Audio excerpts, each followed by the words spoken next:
उससे कहा कि भाई मुझे निगलना चाहते हो लेकिन मेरे 2 सवालों का जवाब दे दो फिर निगल लेना। सांप ने कहा अच्छा बताओ। तो उसने कहा ये बताइए आप जिस तरह की चीजें आप खाते हैं, जिस तरह के आप पतंगे खाते हैं, क्या मैं उसमें आता हूं?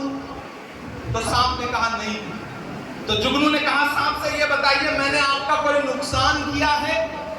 तो सांप ने कहा नहीं। तो बोला जब आपके मैं खाद्य श्रृंखला में भी नहीं आता, मैंने आपका कोई नुकसान भी नहीं किया, तो मुझे निगलना क्यों चाहते हो? तो सांप ने कहा मैं तुम्हें इसलिए निगलना चाहता हूं क्योंकि तुम चमकते बहुत ज्यादा हो। तो आपके साथ मसला यह है कि आप चमकते बहुत ज्यादा हैं, इसलिए लोगों की आंखों में चुभते भी बहुत ज्यादा हैं। यह हर दौर में होता रहा है। दुनिया के हर देश की पॉलिटिक्स 25 साल में एक नया शेप लेती है। हिंदुस्तान की पॉलिटिक्स भी एक नया शेप ले रही है और इस नए शेप में आपने देखा कि कुछ महीने पहले हुए इलेक्शन में सियासत ने एक नया शेप लिया कि तमाम नफरतें किनारे खड़ी रही और मोहब्बत का नारा लगाने वाले लोग पूरी मजबूती के साथ आगे आए। बस उनका एक ही नारा था कि नफरत के बाजार में मोहब्बत की दुकान खोलनी है। तो मेरे भाई मैं आपसे ये गुजारिश करूंगा कि इस दौर में आगे आइए और ये जो बुलडोजर लेकर के आपका घर गिरा रहे हैं, ये जो जुल्म कर रहे हैं, इसको दर्ज करिए। तुम पढ़ो और पढ़ कर लिखो सब, वरना तारीख बदली मिलेगी। तुम पढ़ो और पढ़ कर लिखो सब, वरना तारीख बदली मिलेगी। अब कलम और कागज से बढ़कर दूसरा कोई चारा नहीं है। अब कलम और कागज से बढ़कर दूसरा कोई चारा नहीं है। गलतियां तो हुई हैं, हम जब अपना गिरेबान पकड़ के उसमें झांकेंगे तब शायद हमें एहसास होगा कि हमसे चूक तो हुई है, कहीं ना कहीं चूक तो जरूर हुई है। मैं एक मतलब और शेर सुनाता हूं, फिर आपसे थोड़ी सी संजीदा गुफ्तगू करूंगा कि आज तारीख है हैरान, कहां चूक हुई। सुनिएगा गाजीपुर वालों, और इसे घर लेकर के जाइएगा और रात की तन्हाई में जब सुकून से बैठिएगा तो सोचिएगा कि आपके हमउम्र एक बेटे ने, एक भाई ने आकर के बड़ी संजीदा सी एक बात कही है कि आज तारीख है हैरान, कहां चूक हुई। हमारी नस्लों का दुनिया क्या है, हम अभी पिछले 300-400 साल से बाहर ही नहीं निकल पाए। हर चौराहे पे नवाब साहब बैठे हैं, हर चाय की दुकान पर शहंशाह बैठा हुआ है अपनी दुनिया में मस्त, समाज से कोई लेना देना नहीं है। मैं उसके लिए ये मिसरा पढ़ रहा हूं कि आज तारीख है हैरान, कहां चूक हुई। सोचिएगा कभी सुल्तान, कहां चूक हुई। सोचिएगा कभी सुल्तान, कहां चूक हुई। तुम पे दौलत भी है, तादाद भी, ताकत भी है। तुम पे दौलत भी है, तादाद भी, ताकत भी है।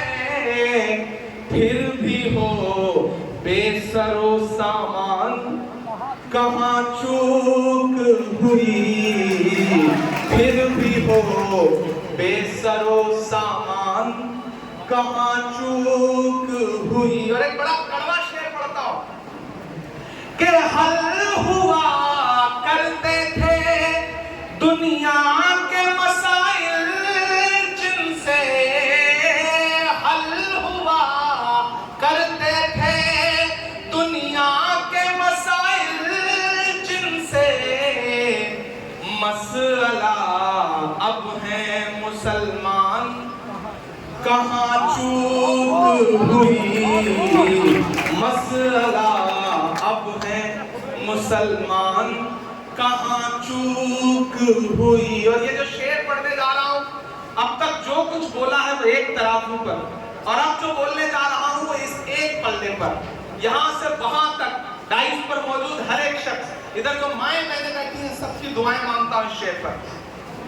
ये मसला अब है मुसलमान कहाँ चूक हुई, रह गया किस लिए तू इल्म हुनर में पीछे, रह गया किस लिए तू इल्म हुनर में पीछे, है तेरे पास तो कुरान कहाँ चूक हुई, है तेरे पास तो कुरान कहाँ चूक हुई।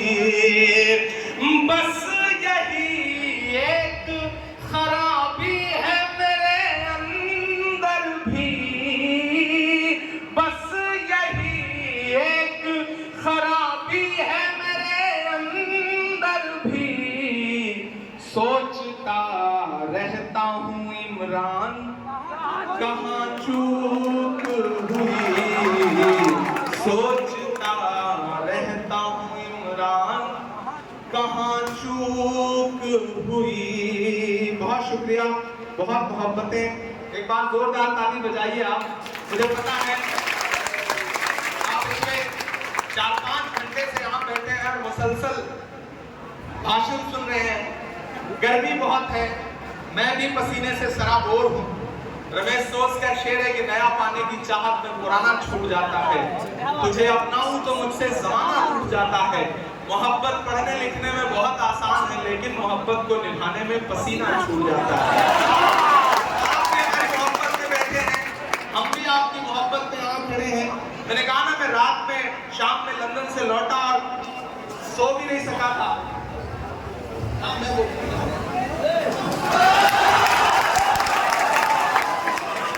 गाजीपुर का आदमी भी उसे सारे हुनर आते हैं। एक माला पहनाने आता है, माइक पर खड़े आदमी को लगता है कि माला पहनाने आया है, लेकिन नहीं, वो एक नज्म की फरमाइश लेके आते हैं। माला पहनाते हैं और कहते हैं माला आपने पहनाई है, अब इसके एवज में आपको एक नज्म पढ़नी पड़ेगी। ये गाजीपुर ही कर सकता है था। यहाँ का आदमी अपने आप में कमाल है। तो मैं एक दिन दिल्ली रेलवे स्टेशन में ट्रेन से उतरा, मेरे साथ मेरे दोस्त थे गाजीपुर के, वो खालिद अमीर साहब नहीं थे, दूसरे कोई थे। जब मैं उतरा तो बाहर भिखारी घूम रहा था, वो दौड़ करके आया, उसने कहा साहब 5 दिन से कुछ खाया नहीं है, खाने के लिए दे दीजिए। तो जो हमारे साथी थे उन्होंने अपनी जेब से 500 का नोट निकाला और उस भिखारी से कहा कि तुम्हारे पास फुटकर है, चेंज है? तो उसने कहा साहब है। उसने अपनी जेब से तुरंत 400 रुपए के 100 के 4 नोट निकाले, बोले साहब चेंज है? तो उसका 400 देख करके गाजीपुर के भाई साहब ने उससे कहा कि जब तुम्हारे पास पैसा है तो जाओ उसी से कुछ खा लो, हमें देने की क्या जरूरत है? फिर अपना 500 पलट के जेब में रख लिया। ये हुनर गाजीपुर को आता है, अल्हम्दुलिल्लाह। अल्लाह सलामत रखे। आप अपने लिए एक बार जोरदार ताली बजाएं। और मेरा मानना है, देखिए मैं हमेशा इस बात को मानता हूँ, ये जो 4 फीट ऊंचा स्टेज है ना, इसमें बैठे हुए लोग ज्यादा मोतबर नहीं है। वो जो सामने नीचे 4 फीट बैठे लोग हैं, ये ज्यादा मोतबर लोग हैं। अपनी तारीफ सुन के आदमी कैसे तारीफ बजाता है? मैं बताता हूँ क्यों है। मेरा मानना है किसी भी प्रोग्राम में जिस तरह तराजू होती है तो उसके 2 पलड़े होते हैं, तो यहाँ भी 2 है, एक ये स्टेज है और ये सामने ऑडियंस है, लोग हैं, आवाम। मेरा हमेशा मानना है कि तराजू का वही पलड़ा नीचे होता है जिसमें वजन ज्यादा होता है। आप ज्यादा समझदार लोग हैं। आप पिछले 5 घंटे से 4 घंटे से पसीने में, गर्मी में, परेशानी में बैठे हैं, लेकिन मैं आपकी मोहब्बत को सलाम करूंगा। मैं बहुत दिन बाद किसी स्कूल के प्रोग्राम में आया हूं, वरना हर शाम किसी मुशायरे में रात के 12 बजे 11 बजे पहुंचना, मुशायरे सुनाना और वापस चले जाना, या फिर किसी पॉलिटिकल प्रोग्राम पे पहुंचना तो तकरीर करना और वापस चले जाना। लेकिन बहुत दिनों बाद एक ऐसी महफिल सजी है जिसमें मुझे बच्चों से मिलने का मौका मिल रहा है, उनकी तकरीरें, उनकी नज़्में सुनने का मौका मिल रहा है। और जिन दोनों बच्चों ने मेरी नज़्में सुनाई मदरसे की और राह गिला की, मैं दोनों बच्चों को मुबारकबाद दूंगा कि आप बहुत अच्छा पढ़ गए थे। और एक बात यहाँ मौजूद हर तलबा से, हर स्टूडेंट से कहना चाहता हूँ, अगर इमरान प्रतापगढ़ी जैसा कोई आदमी इस देश की पार्लियामेंट में पहुंच सकता है, तो यहाँ मौजूद कोई भी बच्चा देश की पार्लियामेंट में पहुंच सकता है। मैं आपसे ज्यादा गांव से आया, 12 किलोमीटर साइकिल चला करके रोज स्कूल जाया करता था अपने हाई स्कूल तक की पढ़ाई के लिए। तो अपने अंदर के हुनर को पहचानिए, उसे बड़ा बनाइए, वो किसी भी फील्ड का हो, और अपनी मंजिलें तय करिए, अपनी लड़ाई तय करिए। सामाजिक न्याय के खिलाफ लड़ने वाले लोगों ने अपने हथियार बदल लिए हैं, तौर तरीके बदल लिए हैं, तो सामाजिक न्याय की लड़ाई लड़ने वालों को भी अपने तौर तरीके बदलने पड़ेंगे। अगर आपको लगता है कि पुराने भाषणों से, पुरानी तकरीरों से काम चल जाएगा, तो नहीं चलेगा। गाजीपुर वालों और गाजीपुर के साथ साथ यहाँ खड़े होकर के पूरे हिंदुस्तान के आवाम से कहना चाहता हूँ, ये जो घरों को तोड़ने की साजिशें हैं, इस लड़ाई को लड़ने के लिए आपको तरीके बदलने पड़ेंगे। आरटीआई है, राइट टू इंफॉर्मेशन है आपके पास, राइट टू एजुकेशन है आपके पास, राइट टू फूड है। यूपीए 2 ने दिया है आपको ये हथियार, इन हथियारों का इस्तेमाल करिए। अगर कहीं आपके इर्द गिर्द ऐसा कुछ हो रहा है, हम लोग इस लड़ाई को लेकर के, जो मध्य प्रदेश में हुआ है, इस लड़ाई को लेकर के सुप्रीम कोर्ट जा रहे हैं, लड़ेंगे इस लड़ाई को मजबूती के साथ। और आपसे भी है, करता हूँ, इस फील्ड में तमाम वकील बैठे होंगे, सामाजिक कार्यकर्ता बैठे होंगे, पहचानिए उनको जो चिन्हित करके आपके घरों पे बुलडोजर चलवा रहे हैं, चाहे कोई अधिकारी हो, चाहे कोई नेता हो।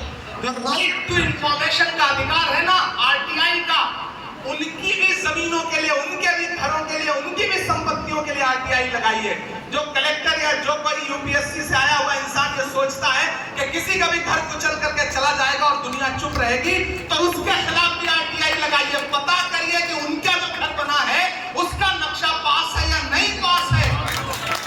ये लड़ाई इस देश के तमाम सामाजिक कार्यकर्ताओं को, इस देश के तमाम वकीलों को, शिक्षाविदों को मिलकर लड़नी पड़ेगी, वरना इस देश के दलित हो, आदिवासी हो, अल्पसंख्यक हो, पिछड़े हो, महिलाएं हो, जो जुल्म और सितम की इंतहा इबारत लिखी जा रही है, उसे आने वाली सदियां याद रखेंगी। मैं आखिर में थोड़ी देर आपसे और गुफ्तगू करूंगा, लेकिन एक नज़्म पहले सुनाऊंगा उसके बाद।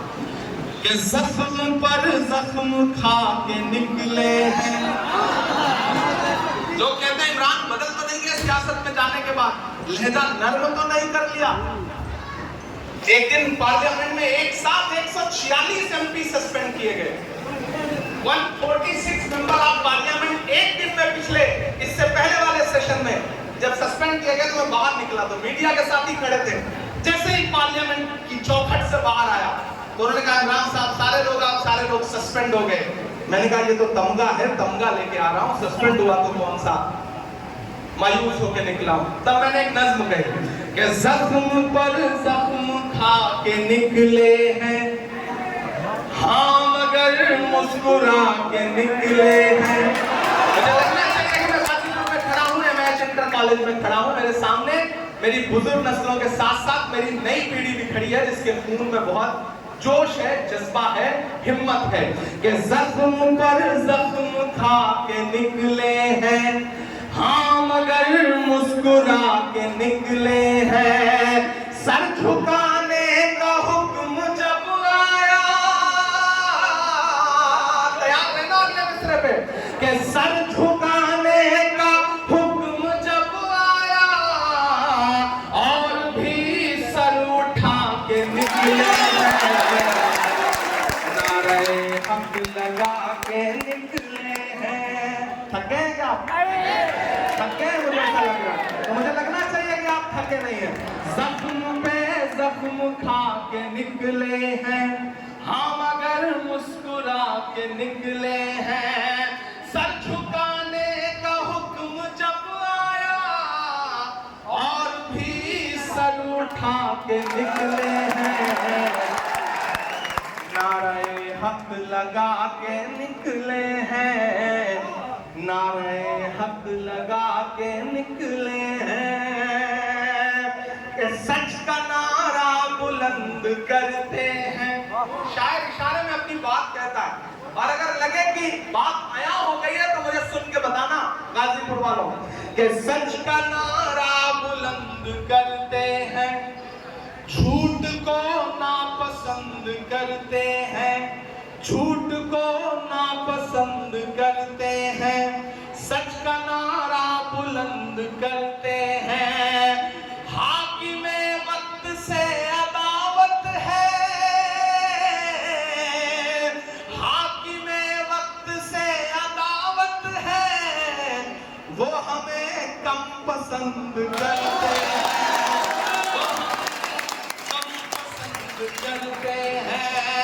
झूठ के हाकिमों के चेहरे पर आईना हम दिखा के निकले हैं, नारे हक लगा के निकले हैं, जख्म पे जख्म खा के निकले हैं। आखिरी वक्त पढ़ता इस नज़्म का कि जुल्म की रात से नहीं डरते।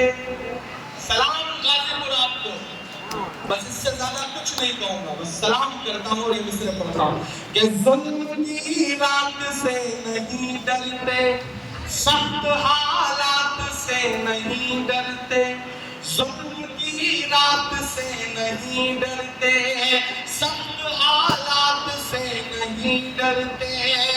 तुमको तारीख ये बता देगी, तुमको तारीख ये बता देगी, हम किसी बात से नहीं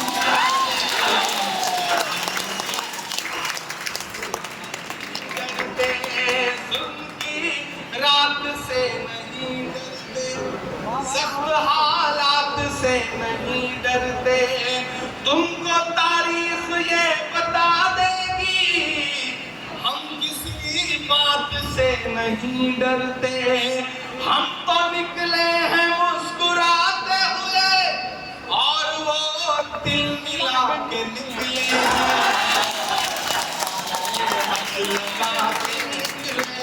हैं, हम अगर मुस्कुरा के निकले हैं। बहुत शुक्रिया, बहुत मोहब्बत है। और 4 मिसरे ये भी पढ़ता हूँ कि देखना इनकलाब आएगा, हर सितम का जवाब आएगा। कुछ तो मीडिया को भी मसाला देना जरूरी है। देखना इनकलाब आए, सब छोड़, शिक्षा में कल कुछ नहीं छपेगा, ये मिसरे छपेंगे आप देखो।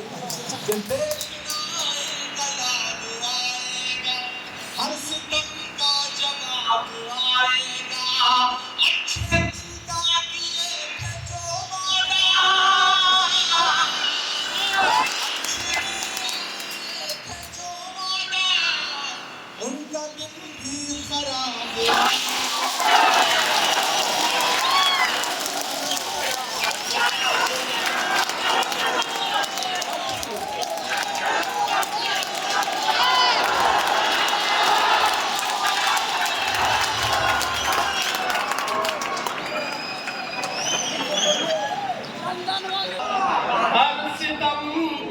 जवाब आएगा, अच्छे दिन का किए थे जो वादा, उनका दिन भी खराब आएगा, उनका दिन भी खराब आएगा, उनका दिन भी खराब आएगा। मुझे बार-बार एक नज़्म के लिए बादशाह राही साहब और हमारे जो नाज़िम है वो कह रहे हैं फलस्तीन वाली नज़्म सुना दीजिए।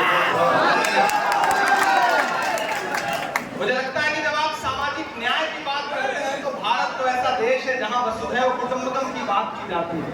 संपूर्ण विश्व हमारा घर है, संपूर्ण वसुधा हमारी है, वसुधैव कुटुंबकम यानी कि संपूर्ण विश्व की जो धरा है वो हमारा परिवार है।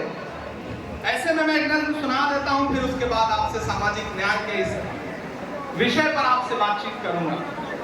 एक नज़्म जो इन दिनों पूरी दुनिया में पढ़ रहा हूं और पूरी दुनिया में बहुत दर्द के साथ सुनी जा रही है। मुझे खुशी है कि चाहे यूएनओ हो,